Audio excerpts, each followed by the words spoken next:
দেখুন সুন্নি নামধারী কবর পূজারী মাজার পূজারীরা কিভাবে কবরে সেজদা করছে। এগুলো সুস্পষ্ট শিরিক। এদের থেকে আল্লাহ মুসলিম উম্মাহকে হেফাজত করুন। দেখুন সুন্নি নামধারী কবর পূজারী মাজার পূজারীরা কিভাবে কবরে সেজদা করছে।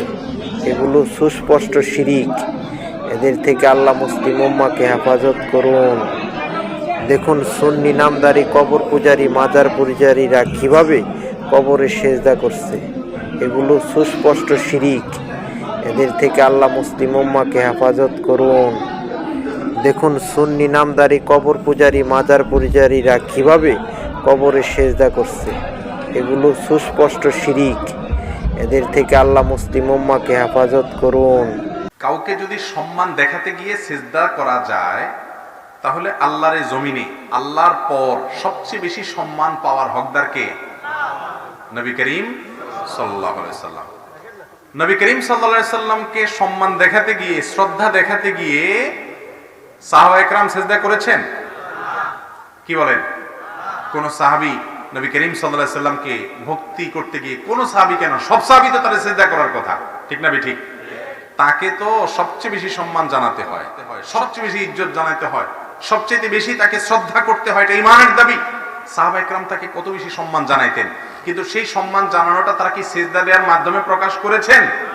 যদি সবাই এরকম করতেন তাহলে হাজার হাজার হাদিস পাওয়া যায়। নবী করিম সাল্লাল্লাহু আলাইহি সাল্লামকে সম্মান জানাতে গিয়ে সিজদা করেছেন সাহাবীরা, এরকম তো কোনো হাদিস পাওয়া যায় না। তো আমার নবীজি সাল্লাল্লাহু আলাইহি সাল্লামকে যদি সাহাবীরা সিজদা করে যে সম্মান না জানায়, আপনি আপনার জীবিত বা মৃত কোনো পীরকে, কোন আপনার শ্রদ্ধাভাজন ব্যক্তিকে আপনি যদি সিজদা দিয়ে সম্মান জানান, তাহলে এই সম্মান জানানো এটা কি সাহাবী থেকে, নবী করিম সাল্লাল্লাহু আলাইহি সাল্লাম থেকে কোন প্রকার অনুমোদিত নাকি অননুমোদিত?